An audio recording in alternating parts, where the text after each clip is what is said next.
All right, Yerosai, good morning. Good morning. Let us begin by thanking all of our sponsors. Begin by thanking all of our sponsors for this morning. Sure to thank our Talmud Torah sponsors for the month of Adar Aleph. To thank Mrs. Salmo for dedicating all the Shuman Joshos this month.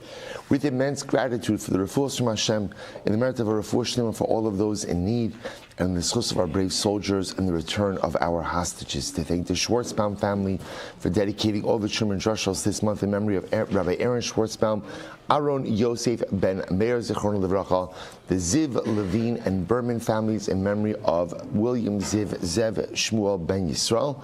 Our week of learning sponsors, Paul and Kathy Pollack, in the schus of refuah shlema for Mr. Jack Levy, Yaakov ben Italea, who is undergoing surgery this week in Eretz Yisrael, and in the schus of Sergeant Major Dennis Yakamov. We hope that in the merit of our Talmud Torah, all of the neshamas will have an aliyah, all of the families in Chama, and all of those who need a refuah should have one together with Kol Cholei Yisrael.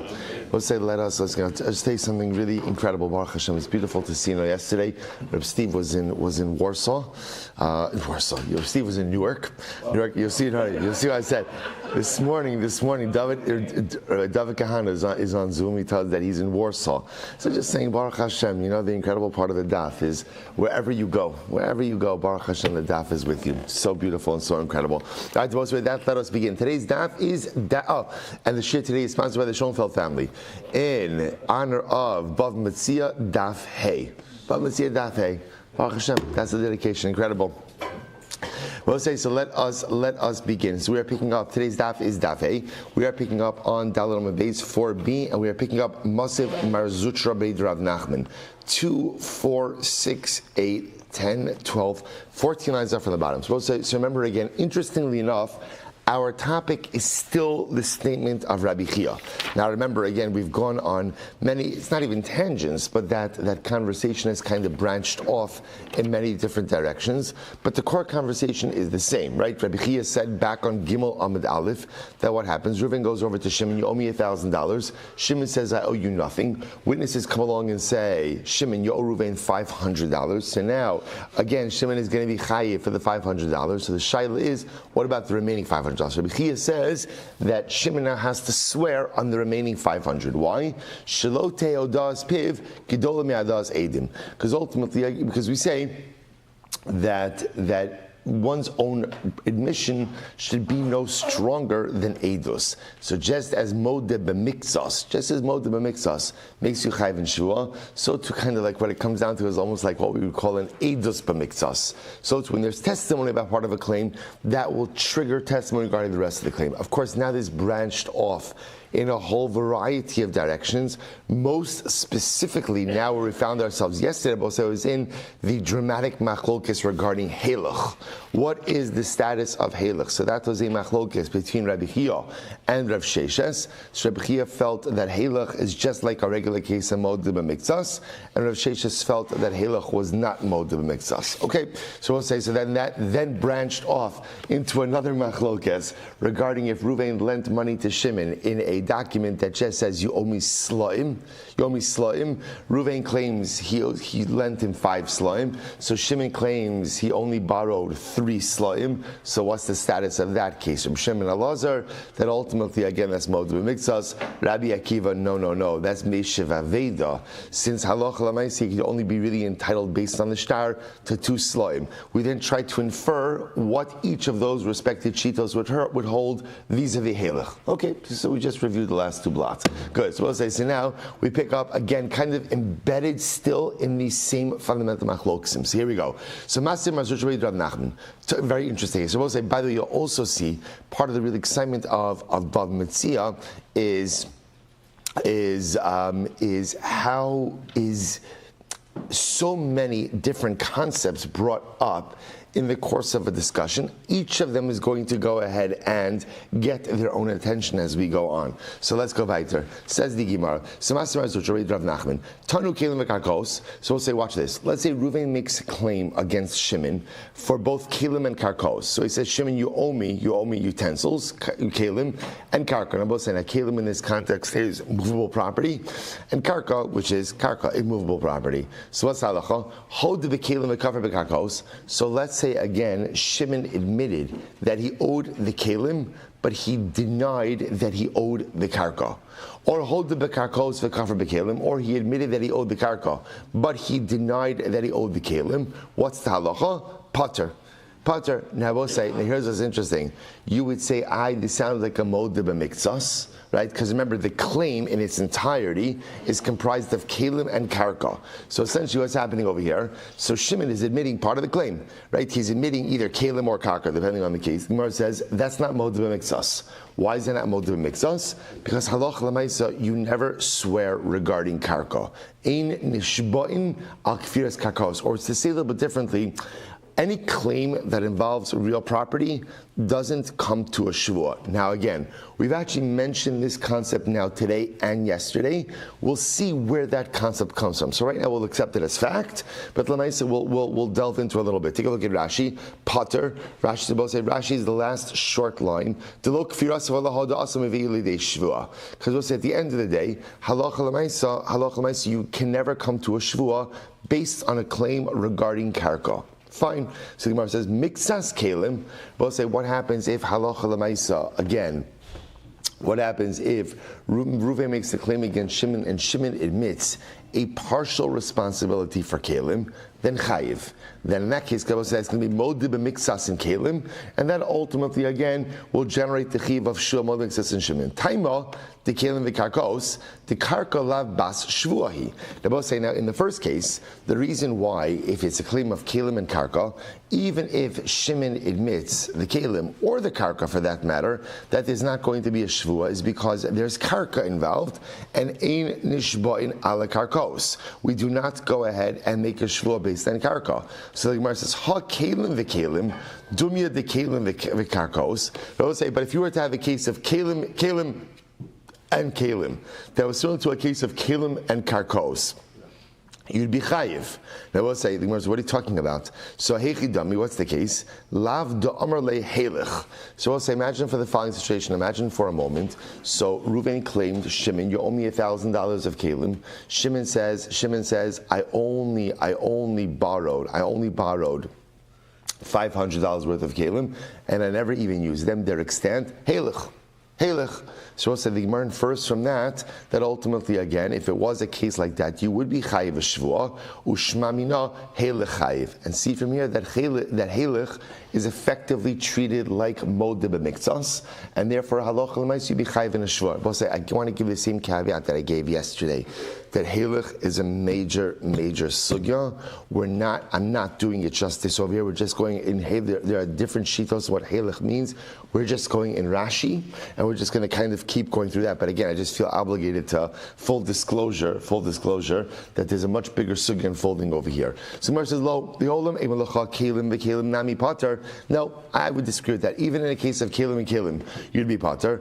V'hadikani, in other words, we'll say even if you were to set it up like a case of heilich, because we would pass in that heilich is pater from shvuah. The Gemara is suggesting.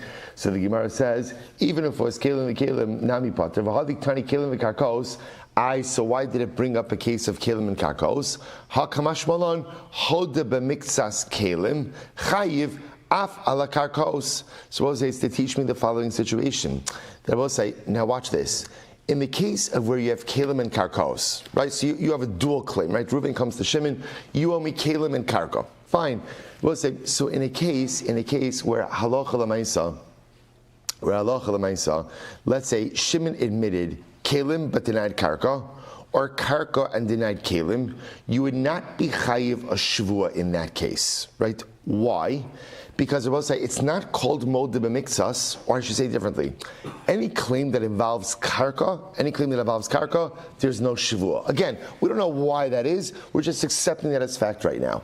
However, what about the following case? Let's say Reuven says to Shimon, you owe me kelim and karka, and Shimon and he says, you owe me $1,000 of kelim, $1,000 of karka, and Shimon says, I only owe you $500 of kelim. Oh, so we'll say that would be a case of modib and mixas and kalim, where halacha l'maisa that would generate a shvua. So what's the novelty in this case? So we'll say, listen to this. So hakamash malon hodib and mixas kalim chayiv afal karkos. So something fascinating happens over here.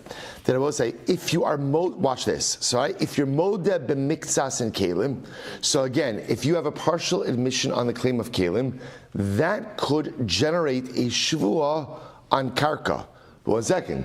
You just said that we don't swear on karka. So the Gemara says, "My kamash malon, what are you coming to teach me? Zokakin." Oh, okay. So we'll say, so now another new sugya. Now another sugya, a new concept. So we'll say we've actually seen this before. Zokakin means like this. Zokakin means there are certain things, certain halachic realities which do not generate an obligation for shvua on their own. But once you're already swearing, will make that oath devolve upon those other areas as well. In other words, we'll say the logic is, once you're already taking a shvuah, there could be certain things which cannot generate an obligation or shvuah. But once you're already taking a shvuah, we could pile those on. So that, I'm sorry? Gilgal, yeah.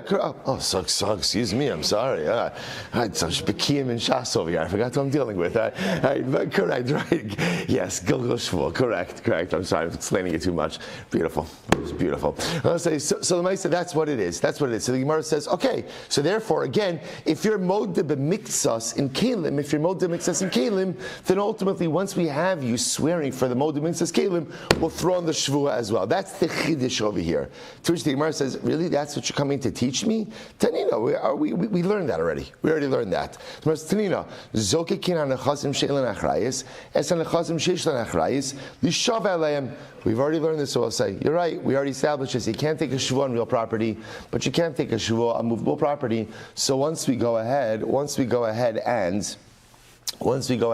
make you chayiv a shvuah for the movable property, zokikin. We'll say zokikin is just another lashon of Gilgal. Right? Zokikin will go ahead and will roll the shvuah onto you for the real property as well. To which the Gemara says, you're right. Hacha ikar hasam agav grara nasba. To which the Gemara says, you're right. The truth is here, where the Gemara is quoting a Mishnah from Shavuos, here this is the Iker, but over there by Kiddushin, when they quote it, also we see this a lot of times, that sometimes the Gemara will repeat something, because sometimes in one place it's stated as the primary halacha, and again, which is what's happening in Shavuos, but in Maseches Kiddushin, when it's quoted as the secondary halacha. Okay, but I will say, interesting is, well, see here the distinction. So again, if the claim is for Kalim and Karka, and so Shimon's claim is against, so Reuben's claim is against Shimon. Shimon denies Kalim, admits Karka, or vice versa.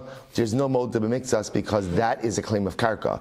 If the modib b'mikzas, however, is in the Kalim, then ultimately he can be chayiv shvuah, and once he's chayiv shvuah on the Kalim, he's going to be chayiv shvuah on the Karka as well. So I'll just tell you just a tremendous Musar Haskell in this idea of Gilgul Shvuah, or Zokikin as we're calling it over here. Now let's say, what does Gilgul Shvuah say?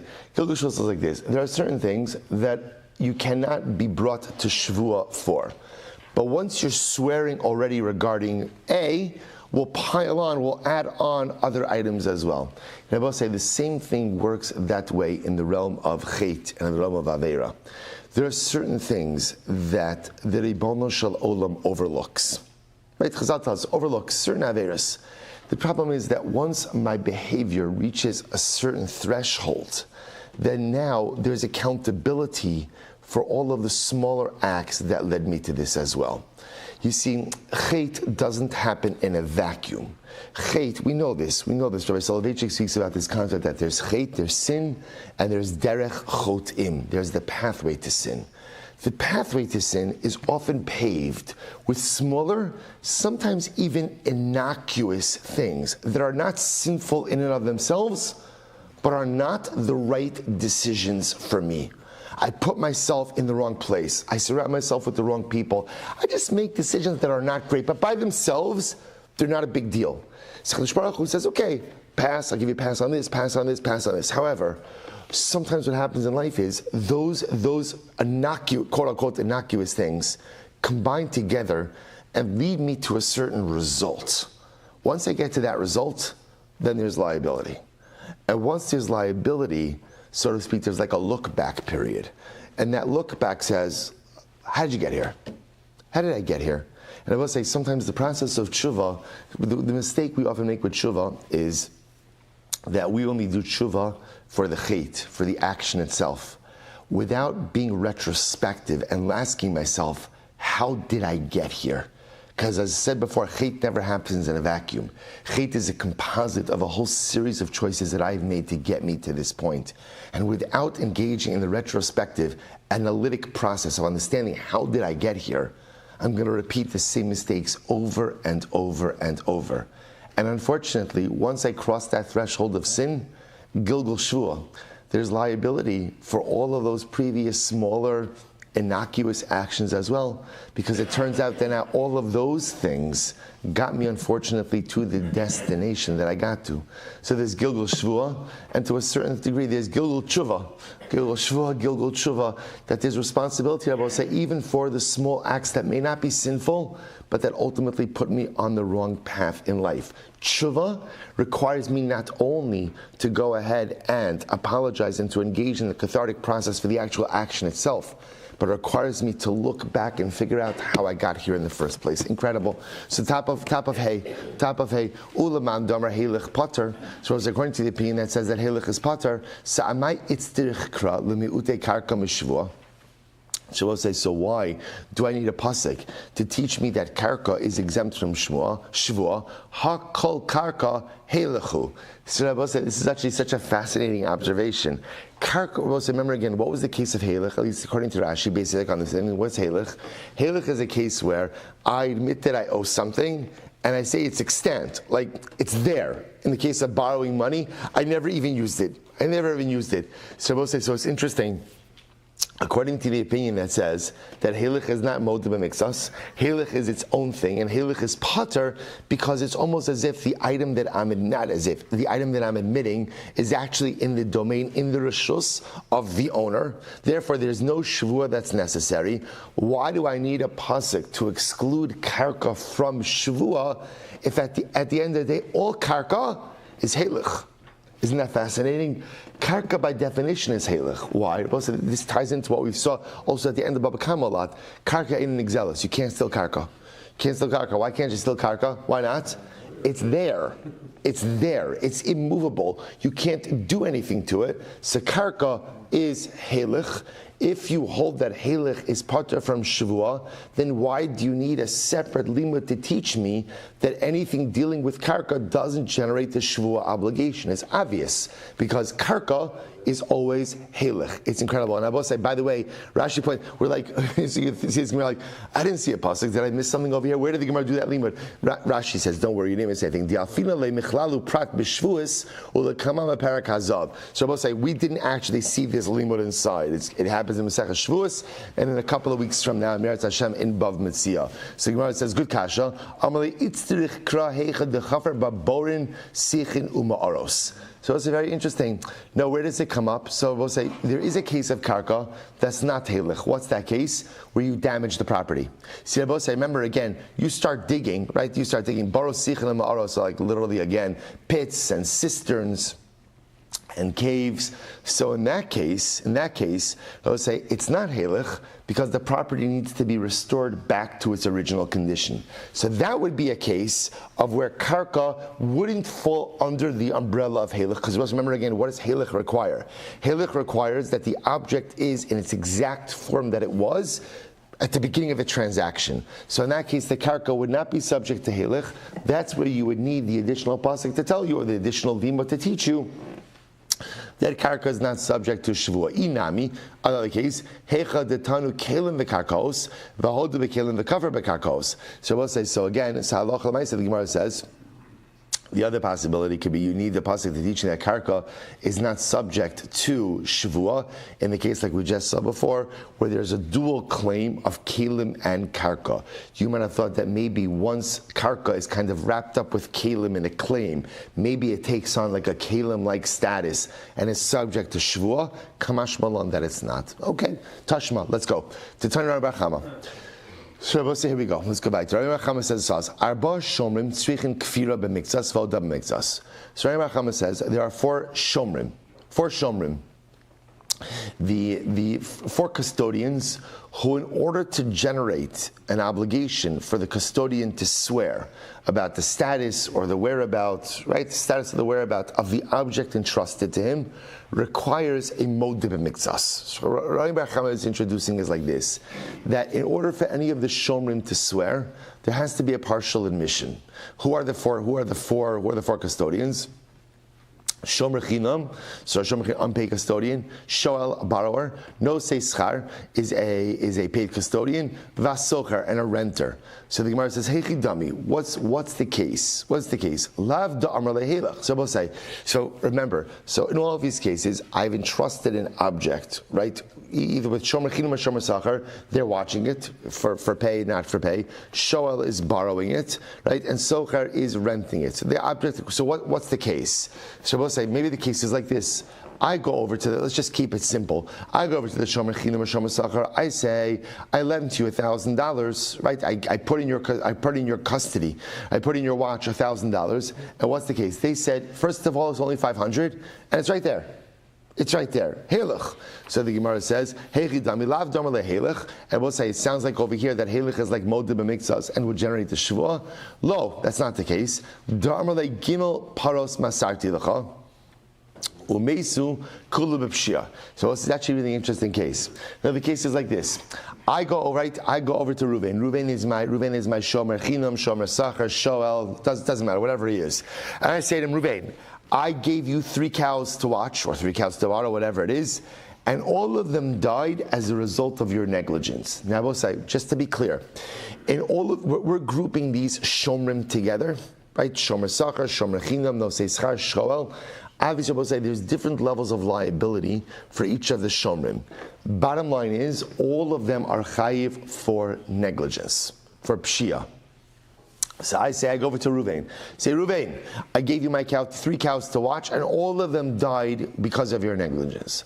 So Amrlei, first Reuven says, 1 second, right? Pump the brakes over here. Number 1, so Amrlei, Reuven says back to me, number 1, there were never 3 cows, there were 2 cows. Right? So that's number 1. Let's get that. So we're only talking about 2. The chad meisa ba'ones, 1 died because of extenuating circumstances. Right? The chad meisa b'pshia. Right? And 1 died, I admit that 1 died as a result of my negligence. Diba'ina shtul milacha. And I admit that I owe you for 1 of those cows. The lav helech. So Rabbi said it's not a helech case. Not a helech case. So that's the case in question over here. Reuven contends 1 cow never happened, 1 was ones, and 1 was pshia. So bottom line, I admit. So Rabbi say, so what's happening in this case? There is a partial admission and partial denial, right? There's an admission that 1 was pshia, 1 was ones, right? That's not really an admission, but 1 was pshia, right? He's patra on ones, and a total denial. 1 of these cows never existed at all. But this is not a case of halach.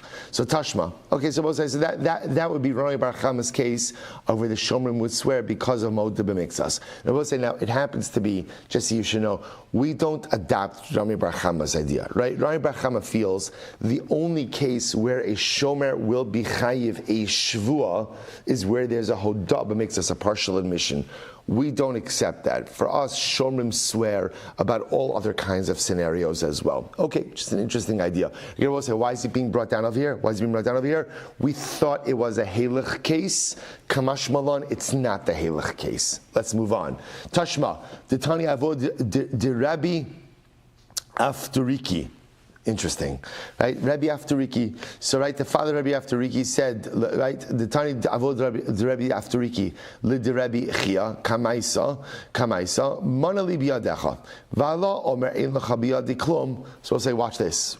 So we'll say, this is the same case of Rabbi Chia. So we'll say, here it comes. It's coming to a head now. Get ready for this. Right, this whole time, Rabbi Chia was like the uncontested view. Remembering, what did Rabbi Chia say? Reuven goes over to Shimon, I lent you $1,000. Shimon says, I owe you nothing. Witnesses come along and say, Shimon, you owe Ruvain $500. So ultimately, obviously, the first $500 that there's testimony for, Shimon's going to have to pay. And Rabbi Chia says, Shimon's going to have to swear on the remaining $500. Comes along the father of Rabbi Aftariki and says, Rabbi Chia, Ruvain goes over to Shimon. Reuven says, Shimon, you owe me $1,000. Shimon says, I owe you nothing. And I'm sorry, because the shir is sponsored by this Shonfels, I have to be textually accurate. I'm sorry. Right? So again, Reuven goes over to Shimon, says, you owe me 100. You owe me 100. Right? Shimon says, I owe you nothing. I owe you nothing. Witnesses come along and say that Shimon owes Reuven 50. Shimon owes Reuven 50. So now what's the halacha? Here we go. Yachol Yishava. Shabbos says, so obviously, you don't have to say obviously the 50 that the witnesses are testifying about. Obviously, you have to pay. Right? The Gemara doesn't need to say that is obvious. Yachol Yishava al Ashar. You might have thought now that what? That Shimon has to swear regarding the other 50. Talmud Lomar al Kol Aveda Asher Yomar Ki hu zeh. Al zeh, as the Gemara says, ahodas piv atamachayvo v'atamachayvo al ha'adas edim. Wow. So what's that comes on the father of Rabbi Aftariki and says, no, Moed b'mixas only works when it's of your own admission. It does not work based on edus. Witnesses cannot, we'll say, the way testimony works is, witnesses can only make you chayiv on what? On what? On what they're testifying about. Their testimony does not have any reach beyond that. So in this case, witnesses are showing up and say, Shimon, you owe Reuven 50. Done. That's it. But now you can't, but now both say, so what the father of Rabbi Aftariki is saying is, the concept of Moed b'mikzah as partial admission is dafka that. When the defendant is making a partial admission, so he's saying, we both say, then we saw, what's the psychology of Moed b'mikzah? Psychology of Moed b'mikzah is really the defendant, or in this case, let's say the debtor, wants to really what? Wants to what? He wants to deny everything. But you can't do that because ein adam meis panav b'fnei bal chova. People are not that chutzpahdik to deny the entirety of a claim. Right? So what does he do? He denies part of the claim because his whole chap is that I want to go ahead, buy myself a little bit of time. So the Gemara says that only works when there's a partial admission on the part of the defendant. But there's no such thing as a shvuas moed b'mikzas that is generated by eidos. So we'll say, here it is. This is the showdown. Machlokes Rabbi Chia and the father of Rabbi Aftariki. Right? Rabbi Chia is saying that the testimony of the witnesses, partial, that when the witnesses come along and say that Shimon owes Reuven 50, that's going to generate the shvuah on the remaining 50. And the father of Rabbi Aftariki is saying absolutely not. The concept of Moed b'mikzah. So I will say, by the way, this is the pasuk that says, Al kol aveda, for any lost object, asher yomar ki hu zeh. This phrase ultimately, again, ki hu zeh, we'll get into this. That's the source of shvuas moed b'mikzas, that you have to take a shvuah for a partial admission. And the father of Rabbi Aftariki says it's dafka only in a case where the debtor or the defendant himself is making the partial admission. Incredible. So also the Gemara says, Masnisa kara misal Rabbi Chia. So okay, so what are you doing? You're bringing a Mishnah to contradict Rabbi Chia. Rabbi Chia tanu upalik. So what? So what? Rabbi Chia is a Tana. Rabbi Chia is a Tana. Both say, guess what? You know what the great part about being a Tana is? Best part of being a Tana, right? Besides, lounge access in the airports, right? What's the best part about being a Tana? Best part about being a Tana is you could argue on a Mishnah. You could argue. So fine. So there's another Tana who's disagreeing with him. That's fine. Lemaisa, he could argue. To which Gemara says, I have a hakra ka'amar. Once the father of Rabbi Aftariki is bringing a pasuk. That's pretty compelling. To which the Gemara says, no. Hahu lemode mixas hataina. So we'll say, so first of all, that pasuk is by Moed b'mikzas. That's number one. That's number one. Vavud Rabbi Aftariki amar lecha. So we'll say the father of Rabbi Aftariki will say as follows: Ksiv hu uksiv zeh. I will say, so that pasuk itself has a number of what appear to be extraneous or unnecessary words. The pasuk says who, and the pasuk says zeh. Chad lemoda mixas hatayna. So I will say, so one ultimately again is coming for actual moda mixas. V'chad la'adas edim depater. So I will say it's interesting. So we'll say almost like the who is coming to go ahead and teach you that moda mixas when the we'll call it defendant himself makes the partial admission, that's when he's going to be chayiv a shvuah on the remaining amount. And ultimately, again, the zeh is coming to go ahead and teach me that if the partial admission, so to speak, is made by edim, edus cannot generate a shvuah on the rest of the claim. Incredible. V'idach chad, v'idach. The other opinion will say chad lemodeh mixas. So we'll say that's the other one will be Rabbi Chia. Rabbi Chia will say v'idach chad lemodeh mixas atayna, v'chad lemodeh min atayna. So this is actually interesting. Rabbi Chia will teach you that one is to teach me about modim mixas, and one is teaching, and one word is teaching me that the admission has to be mimin hatayna. The partial admission has to mirror the actual claim. Again, we're going to define that in just a second. V'idach moda mimin hatayna leslay. So the other opinion will say that no, actually the admission doesn't have to mirror the claim. What does that refer to? Rabbi says it's actually fascinating. So look, Rabbi Gamliel, this nan. So listen to this. What does it mean that the admission has to mirror the claim or not mirror the claim? Watch this. This nan. Both say because we learned. We're going to see this. We actually have this in Baba Kama as well. This nan tanu chitin v'hodilo b'sorin. So it's actually a very interesting case. Let's say Reuven claims. You owe me $1,000 of wheat. Okay, and Shimon says I don't. I only owe you $500 of barley.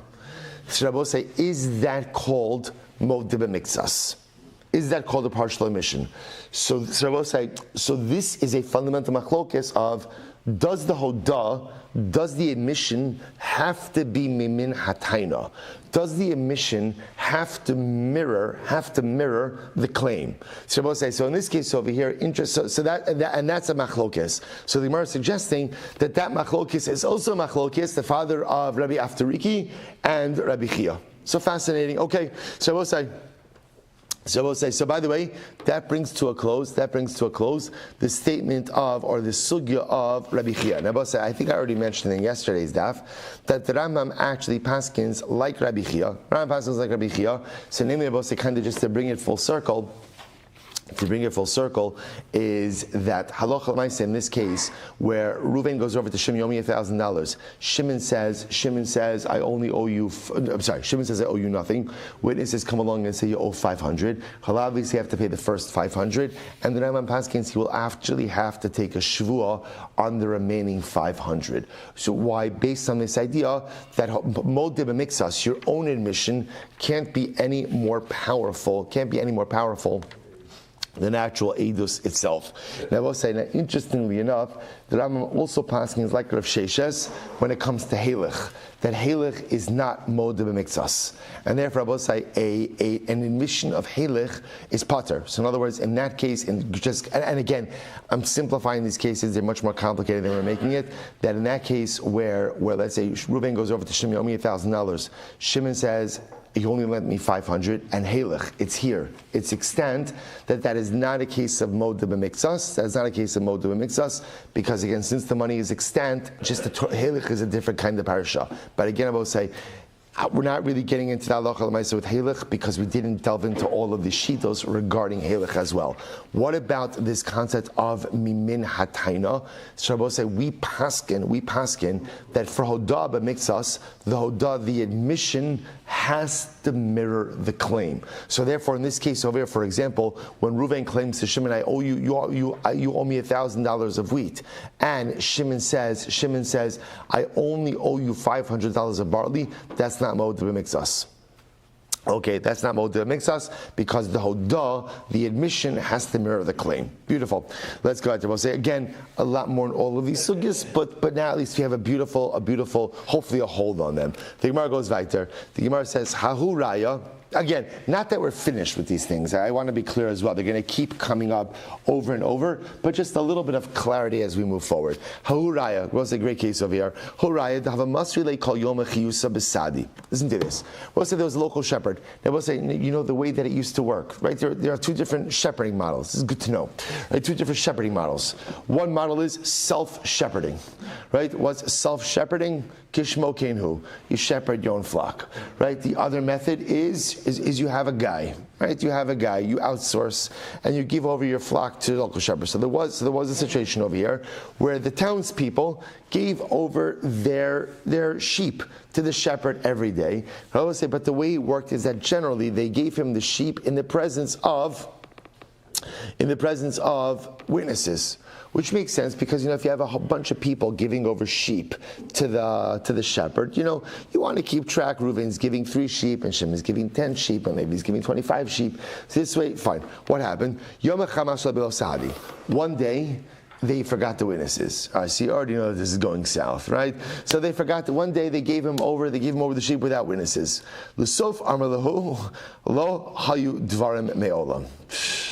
So what happened? So the shepherd said, so everybody comes back. So Monday morning, they all give him the sheep. No witnesses. Monday afternoon, everybody comes back to get their flock. And the shepherd says, what flock? What flock? Lo hayu dvarim me'olam. Right? There were never any sheep. Not sure what you're talking about. Okay. Asu sahadi asidu beida'achal tartiminayu. So we'll say now witnesses showed up. A witness has said, we saw Reuven the shepherd eating 2 sheep that did not belong to him, right? By the way, that is quite a meal. Right? It was a siyum. It was fine, right? It was by the rowing club, right? So I say he was eating 2 sheep. So we'll say, so what do you do with this? What do you do with this? So the Gemara says, I'm Rabbi Zera. Im isa l'drabichia kamaisa mishtaba. I'm sorry. Im isa l'drabichia kamaisa mishtaba. So I'm sorry. Im isa l'drabichia kamaisa mishtaba ashara. So we'll say, now watch this. So based on Rabbi Chia, we'll say now again. Remember, as I said, so we're not finished Rabbi Chia, right? What did Rabbi Chia say? Rabbi Chia said, Reuven goes over to Shimon. You owe me $1,000. Shimon said, we'll say all the time, right? All Rabbi Chia all the time. Shimon says, I owe you nothing. Witnesses show up and say, that's what you owe him 500. Now what's the halacha? According to Rabbi Chia, you have to swear on the rest. Oh, this seems to be a case of Rabbi Chia. Here's what's happening over here. Shepherd said, right? Townspeople say you owe us a collective, we'll call it, 50 sheep, right? Shepherd says, I owe you nothing. Witnesses come along and they say, we saw you eating 2 sheep. And obviously, it has to be that the witnesses know that these were not Reuven's, shepherd's sheep, shepherd's sheep, right? They know it was not the shepherd's sheep. So we'll say, so now, it seems to be that if you have testimony now about the 2 sheep, according to Rabbi Chia, that should trigger a shvuah for the rest of the sheep. Abaye says, 1 second, how can you make him swear? He's a thief. He's a thief. Now remember again, the halacha is, if somebody doesn't have credibility, they can't swear. That's the general halacha. If somebody doesn't have credibility, but in order to take a shvuah requires credibility. So we'll say, so now we've established shepherd is a thief. We have testimony that he was eating stolen sheep. So how can you let him swear? To which the Gemara says, you're right. Amalei shekinegdo kamir. We'll say there is so much packed into these Gemaras. So we'll say, now watch this. Shekinegdo is like this. There is a fascinating rabbinic mechanism in shvuah. We'll say this could happen. Let's say I have a claim against someone, and now based on the claim, they have to swear. What's the problem? They have zero credibility. How do you let someone who has zero credibility take a shvuah? The answer is we don't. Rabbi will say, but what can you do? You can flip it. There's a concept of flipping the shvuah. And when you flip the shvuah, what that does is it allows the other party to swear to the veracity of their claim, and allow them to collect based on that shvuah. So watch this. So the Gemara is suggesting like this. Well, so let's play this out, right? So here we go. Townspeople deposited their sheep with the shepherd, but without Eidim. They come back to claim their sheep. Shepherd says, never happened. Witnesses show up, say, we saw you eating 2 sheep that did not belong to you. Gazlan. So now, say, based on Mechia, let him swear regarding the rest. How could he swear? How could he swear? He's a gazlan. To which the Gemara says, you're right, flip it. And I will say what will happen is that each of the townspeople will come to Beis Din, swear to how many sheep they deposited with the shepherd, and the shepherd is going to be obligated to give them back those sheep. Incredible. That's connected. To which the Gemara says, Hashtanami, Rabbi Chia, Nechayvim Rav Nachman. The Gemara says the truth is, even without Rabbi Chia, we can still make the shepherd Chay Beis Rav Nachman. What does Rav Nachman say? Desnan, Manali Biyadecha, right? Reuven goes over to Shimon, Yomi $1,000. Ein lecha biyadi. Shimon says, I owe you nothing. Pater. So we'll say, so again, remember, technically speaking, in the case of Kofar Akol, right? We'll say we know that if you fully deny a claim and there's no testimony, there's no witnesses, then what's the halacha? You're pater. So the Gemara says, Amrav Nachman, Mashbiin Oso Shvuas Hesis. So we'll say this is interesting. So we'll say, so Rav Nachman will say in that case, we will make Shimon swear what's called the Shvuas Heses. We'll say, what's the Shvuas Heses? Look at Rashi. Heses means over the bottom. Shvuas shesisu chacham lakach la'asisu lahodos. So we'll say, Rav Nachman says, when Beis Din feels that something may be up, they can impose what's called the Shvuas Heses. It's a Shvuah. Beis Din can make someone swear. So in other words, Reuven comes over to Shimon, says, Shimon, you owe me $1,000. Shimon says, oh, you nothing. So we'll say, so remember again, Midoraisa, what's the halacha over here? Case closed. Kofer bakol, if you totally deny a claim, and again, Reuven has no corroborating testimony, as they say, ein al maladaber. There's nothing more to talk about. We're done. So we'll say, Rav Nachman says, there's a concept of Shvuas Heses. Shvuas Heses says, if Beis Din feels that maybe there's something going on over here, they can make you take a shvuah. So therefore, we'll say, watch this. So therefore, the Gemara says, even without Rabbi Chia, halacha l'maisa in this case, townspeople gave over their sheep to the shepherd, but without witnesses. They say, shepherd, give us back our sheep. Shepherd says, I never had any sheep. And now what happens? Witnesses show up and say, shepherd, we saw you eating 2 sheep that were not your own. Even without Rabbi Chia, based on Rav Nachman, we can make the shepherd swear. Now, I remember the shepherd himself is not going to swear. Who's going to swear? The townspeople. Make them make a Shvuas Heses. To which the Gemara says, no. So the Gemara says, Rav Nachman takanti. But second this, Rav Nachman Shvuah is a drabanon, Amud Beis, v'takanta l'takanta lo avdinan. See, Rabbi say, no, you wouldn't do it. Based on Rav Nachman, you wouldn't do it. Why? Because according to Rav Nachman, Rabbi say, it would be a double rabbinic Shvuah. What would happen over here? You would say there's a Shvuas Heses, and not only is there a Shvuas, what are you going to do? You're going to flip the Shvuas Heses onto the townspeople. That would be a double drabanon. And Rabbi say, we don't do that. We don't pile rabbinic law upon rabbinic law. I have a sefer klei dahavile roah. So Rabbi say, Stam, the Gemara says, even if witnesses didn't show up, we still both say, so I just want to point out in this case, the Gemara is suggesting that there are really 2 mechanisms we could get to make the shepherd swear. Either Rabbi Chia, because since witnesses showed up about 2 of the sheep, that it kind of creates almost like a modib and mixas type of situation. The shepherd has to swear regarding everything else. Or even without Rabbi Chia, there's Rav Nachman, right? The Rav Nachman says whenever kind of like there's smoke, we could impose a Shvuas Heses. Now I will say, now in all of these cases, now again, the Gemara says you can't use Rav Nachman because that would be a double d'Rabbanan. But I just want to point out, in all of these cases, we really wouldn't be having the shepherd swear. We'd flip the shvuah onto the townspeople because the shepherd himself does not have ne'emanos, does not have credibility. So the Gemara says, by the way, the Gemara says, even in general, a shepherd doesn't have credibility. Why? V'amar Rav Yehuda stam roeh pasol. But let's say, even just a general shepherd, right? Shepherds don't have credibility. I want to say, even if witnesses didn't show up, right, we still wouldn't let the shepherd swear. Why not? Because the Gemara says, Amar Rav Yehuda, stam roeh pasol, which is also like a pretty like dramatic statement, right? That a stam roeh is pasol. Rashi says, why is he pasol? Leidus testame gazlonhu shemara behemosa b'sal shalachirim. We'll say, general, how do shepherds work? Shepherds let their flocks graze wherever they want to graze. And therefore, again, stam shepherds ultimately, again, are going to be pasol. We'll say, I'll just point out how incredible this Gemara is. We'll say, our greatest leaders were shepherds, right? Avram Avinu was a shepherd. David HaMelech was a shepherd. Moshe Rabbeinu was a shepherd, which is really quite fascinating. Now, the Gemara qualifies this. The Gemara says, so we'll say, by the way, just even before the qualification, it makes perfect sense. Because it will say, greatness is carved from the same stone of absolute tumah, right? Absolute greatness and absolute terribleness, right? It's two sides of the same coin. Let's say if you look at great people and incredibly evil people, they have the same wellspring of koach. They just choose to use it different ways. So shepherdry, right? Shepherdry sounds like, right?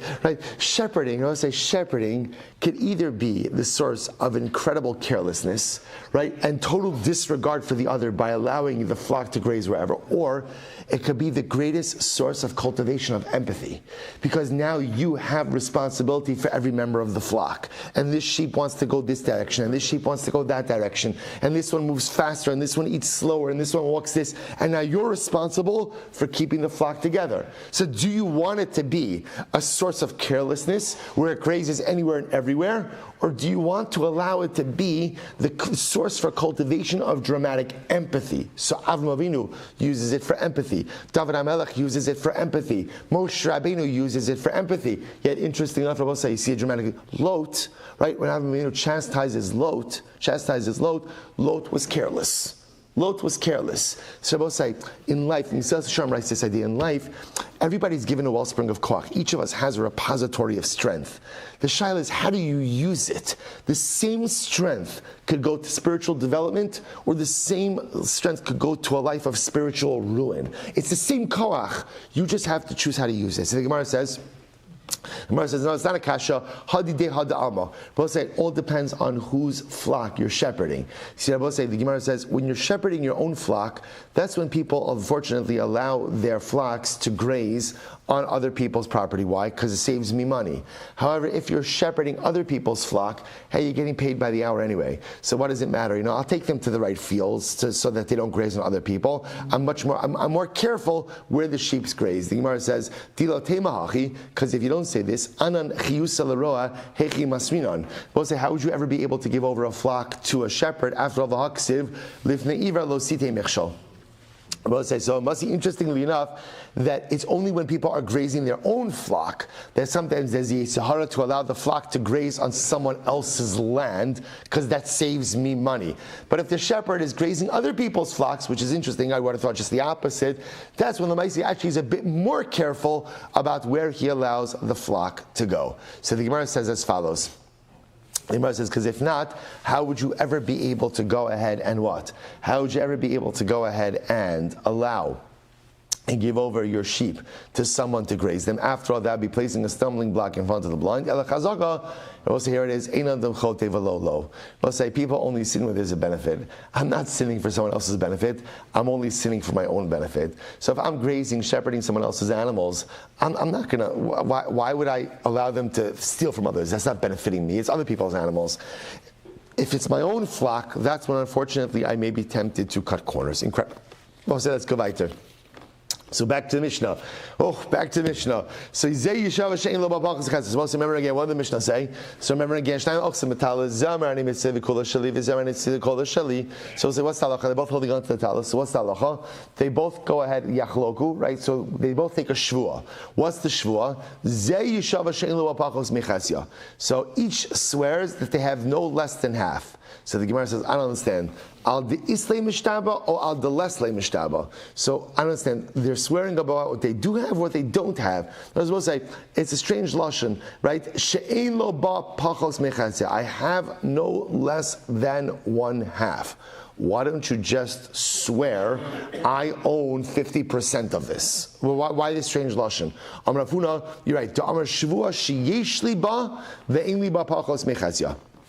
What is the lashon of the shvua is, I swear that I have an ownership interest in this, and I do not have less than 50%. So the Gemara says, I don't understand. V'nema shvua shekula shali. So the Gemara says, why don't you swear? It's not the claim. I was about to say, here's what's interesting, is the oath doesn't match the claim. I will say, what's the claim? What's the claim? It's mine. So why don't you swear? Why doesn't each party swear, I own this cloak? Right? I swear it's all mine. So the Gemara says, one second. But no, you're not going to do that. We'll say because that would look foolish. Because there, the oath doesn't match the result. Because we'll say, here's what's interesting. we know what the result is here, right? In other words, when Reuven and Shimon walk into Beis Din's like, oh, not again, right? Not again, right? Okay, we know how this is going to end. How is it going to end? How's it going to end? Yachloku. So I will say, now again, obviously, as we said, we can't just split it. You need to administer a shvuah, because the shvuah is the fail-safe against frivolous claims, right? Because otherwise, without a shvuah, every Chaim Yankel is going to go ahead and grab onto something that's not his and claim that it's his. So we have to go through shvuah, but we know the resolution is yachloku. So to have Reuven and Shimon swear it's all mine, that doesn't make any sense, because that doesn't match the outcome. So the Gemara says, "V'neima shvuah shechetzia shali." So again, the Gemara says, so fine. Why don't we just do this? Let each party make a shvuah. I swear, half of it is mine. That doesn't work. Why? Mari leile dibure. Because we'll say that doesn't work. Why? Because we'll say in that case the shvuah doesn't match their own claim. So we'll say. So remember again, they're each making a claim. It's all mine. So now you're going to swear 50% of it is mine. One second. That's not the claim you made. The Amar Kula Shali, V'le Devreichem, Shvuah Sheyesh Laba, Ve'ein Laba Pachos Mechasya. So I say, so now you're going to say, he takes a Shvuah that I have, Yesh Liba, I have an ownership interest in it, and it's Ve'ein Liba Pachos Mechasya, and it's not less than 50%. V'chimi Achar Shazet Tafos Va'omed, V'zet Tafos Va'omed, Shvuah Zu Lama. So we'll say, so I don't understand, why do we need the Shvuah at all? Now, we already said this, but it's just an introduction to the next part. So we'll say, again, if Reuven's holding 50%, Reuven's holding on to it, Shimon's holding on to it, so just split it. Why didn't the shvuah altogether? Rabbi Yochanan shvuah zu takanas chachamim hi shelo yehei kol echad ve'echad holik v'tochlei betaliso shechaveiro v'omer shelihu. So both sections already said that halacha l'maisa, this shvuah was instituted to dispense with frivolous claims, because otherwise, again, every person is going to grab onto the property of their friend and claim that it's theirs. The shvuah is the mechanism that makes sure that the claim is a legitimate one. The Gemara says, V'neima migo de chashid amona chashid nami ashvuah. So I will say, so 1 second. So why don't we say, but 1 second. But now I will say, isn't there a concern that maybe one of them is lying? And if one of them is lying, how could you allow them to go out and take a shvuah? In other words, we'll say, so watch this interesting logic. On one, Reuven and Shimon both walk into Beis Din, and they're both holding on to the cloak. Right? Reuven says it's all mine, Shimon says it's all mine. So we'll say, now, by the way, is it possible that they're both telling the truth? Is it possible? Yeah, because remember again, what could have happened? Could be a lost object that they found simultaneously, lifted up simultaneously. It's possible. So why not just split it down the middle? Because we're choshesh that maybe someone's lying, and therefore the shvuah is there to prevent mechanism, which means that there is a possibility. We acknowledge the possibility someone here is dishonest. Oh, well, if someone here is dishonest, then how are we allowing the parties to take a shvuah? In other words, both sides. So maybe we should say, if there's a chashash that you are dishonest regarding monetary claims, maybe you're chashid nami ashvuah, to which the Gemara says, Lo amrina amigo de chashid amamona chashid ashvuasa. So this is actually quite fascinating. We do not say that. We do not say that just because someone is suspected to be dishonest regarding monetary matters, that means automatically that he is dishonest regarding shvuah. Why not? So listen to this.